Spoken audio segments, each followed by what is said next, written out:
So if you follow the channel for some time, you know that I am a very passionate person about sleep and working out. So I'm trying to motivate others to, create a routine to sleep better, because there's nothing more frustrating in life than not being able to sleep properly, not falling asleep or just laying awake for hours and wondering why you can't sleep. Well, there's one simple solution for that. Of course, that simple solution, it's only one word, but it's a lot of work.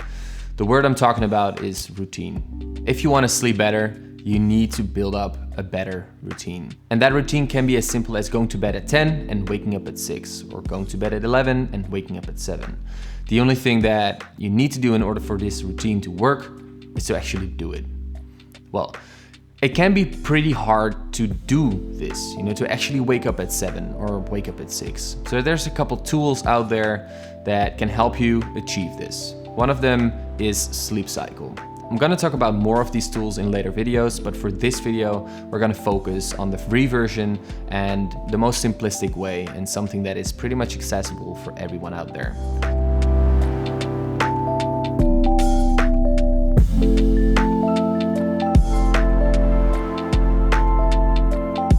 SleepCycle is an app that is basically a sleep tracker and a wake-up call, a smart wake-up call, I would name it. So the essence of this app is it tracks your sleep and it wakes you up on the point where your sleep is the lightest. So you give it a 30-minute time frame. For example, I want to wake up at 6. I'll tell SleepCycle it can wake me up from 5:45 until 6:15, and it will find the best time to wake you up according to your sleep, according to your breathing. Because how SleepCycle works, it's actually listening to your breathing to predict your sleep and how deep you're sleeping. Of course, because it's not a physical thing that tracks your heart rate and stuff, it's not super accurate, but it works and it gives you the basic data to work with. So, how does the sleep tracker work? Well, basically what I just said, you'll place your phone next to your bed plugged in and you let it do its thing. It's very simple. The good thing about SleepCycle is that it's free, and all the necessary tools that you need to get a basic understanding of how your sleep works is built in. I do think, however, that the premium functions within this app are actually worth the money. So let's just check the data inside my phone and see what happens, see what happens over the course of a month, and I'm gonna talk you through it. So once you open up SleepCycle, this is the screen that you'll see first. So if you want to start your track, just simply hit the button start and it will bring you to a next interface. And this is the interface that is only available for premium users, and it's basically tags, and you can do some really cool stuff with it, but I'm gonna show you later. So for example, today I did a yoga session and I'm ready for bed. Press done. And now you can basically just turn your phone off on flight mode, make sure to plug it in, and you're good to go. You can go to sleep. So if you wake up in the morning, you stop your track and you'll get a screen that looks like this. So let's say this was last night. I have a 71% sleep quality, and if you scroll down a little bit, you see a little bit more details. So I went to bed at 12, which is not that good, of course, but I woke up at 6:30. So this is basically the information that you get per night. All right, if you go to statistics, which is a premium function, you'll see this interface. And this interface is just for premium users, but it's very, very cool because you have a lot more information. This interface basically takes all the information that you have per night, but puts it in one, like a big graph. So you can see what the average is, and per month or per day or per week, how you scored basically. So that's pretty cool. But it gets even more exciting. If you go to sleep quality and you press on more, you'll see, for example, what the average sleep quality is per country, and what the highest scoring country is and what the lowest scoring country is.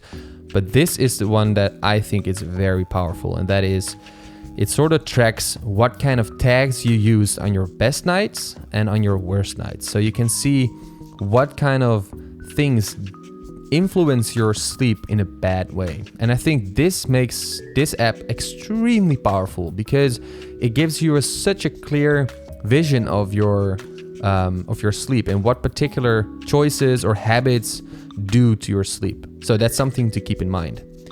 Cool. Let's scroll down a little bit further.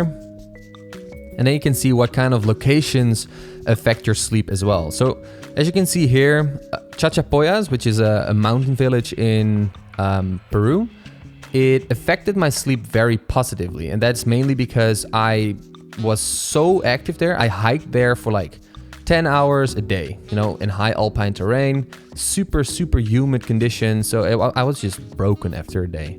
So I slept really deeply. Some cool features.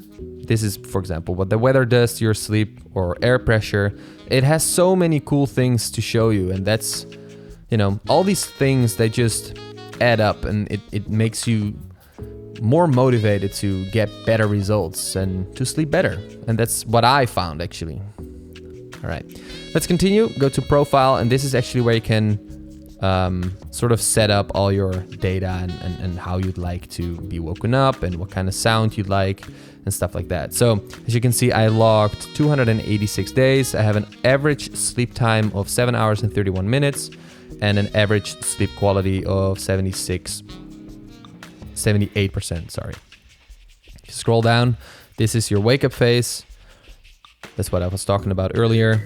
And this is basically all the premium functions that you can use. So if you have some Philips Hue lamps or bulbs at home, you can use that as well to wake you up.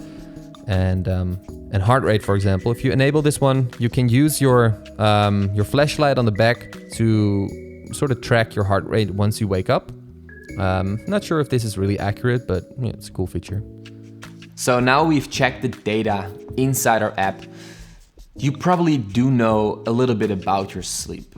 Yeah, so it's a good thing that you can see what kind of situations during your day or during a week causes you to sleep better or sleep worse. All these things help you to understand what kind of steps you need to take in order to sleep better.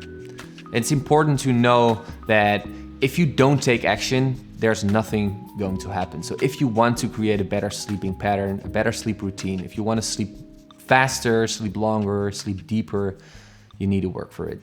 As long as you keep that in mind, you'll manage and you'll get there for sure.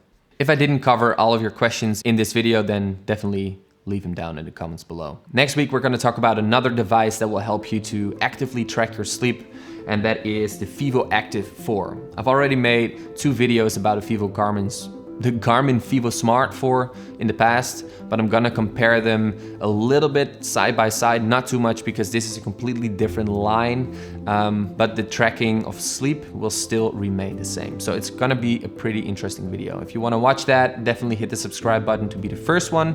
And if you like the video, you know what to do. Punch that like button. I've always wanted to do that. See you next time.